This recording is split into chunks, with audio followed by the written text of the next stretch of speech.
সকলের ভোটের জন্য আমাদের লড়াই হবে একেবারেই ইস্পাত কঠিন। নির্বাচনী রাজনীতিতে বড় ধরনের মেরুকরণ ঘটিয়ে জামায়াতে ইসলামী নেতৃত্বাধীন জোটে যুক্ত হয়েছে আরও দুটি দল, কর্নেল অলি আহমেদের লিবারেল ডেমোক্রেট পার্টি এলডিপি এবং জাতীয় নাগরিক পার্টি। রোববার বিকেলে জাতীয় প্রেস ক্লাবে এক সংবাদ সম্মেলনে এই ঘোষণা দেন জামায়াতের আমির ডাক্তার শফিকুর রহমান। আজকে আরও দুটি দল আমাদের সাথে সম্পৃক্ত হয়েছেন।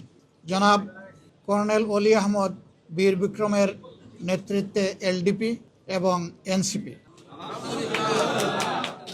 এর আগে এই জোটে জামাত সহ মোট ৮টি দল ছিল। নতুন দুই দলের অন্তর্ভুক্তিতে জোটের শরিক সংখ্যা এখন 10-এ দাঁড়িয়েছে।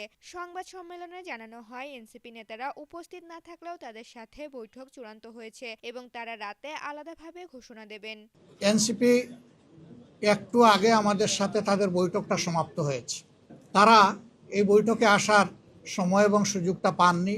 তাছাড়াও দলীয় পরিসরে তারা একটা মিটিং করে আজকে রাত্রেই আমাদেরকে তারা জানিয়েছেন যে তাদের এখানে সম্পৃক্ততার ব্যাপারটা তারা আপনাদেরকে পরিষ্কার জানিয়ে দিবেন ইনশাআল্লাহ। জামাত আমির জানান, ৩০০ আসনে জোটের শরিকদের মধ্যে আসন বন্টন প্রায় চূড়ান্ত। শেষ মুহূর্তে নতুন দল যুক্ত হওয়ায় সামান্য কিছু সমন্বয় বাকি আছে, যা মনোনয়ন দাখিলের পর সমাধান করা হবে। একটি সুশৃঙ্খল জাতি গঠন এবং জুলাই বিপ্লবে যুব সমাজের আত্মত্যাগের প্রত্যাশা পূরণই এই জোটের মূল লক্ষ্য।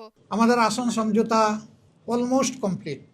সামান্য একটু বিষয় যেগুলো রয়েছে, আমরা আশা করছি এইটা নমিনেশন ফাইল করার পরপরই আমরা সেটাও ইনশাল্লাহ আলাপ আলোচনার ভিত্তিতে সুন্দরভাবেই সমাধান করতে পারবো। আপনারা দোয়া করবেন, এই ক্ষেত্রে কোনো সমস্যা হবে না। এই ব্যাপারে আমরা খুবই আস্থাশীল।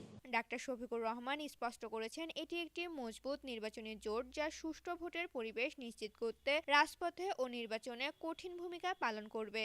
এই ঐক্য জাতীয় ঐক্য হবে, আপনাদের সাথে মিলেমিশে, এই জেনারেশনের সাথে মিলেমিশেই আমরা একটা সুষ্ঠু নির্বাচন আদায় করতে চাই ইনশাআল্লাহ। ঋতুপর্ণা, জনকণ্ঠ।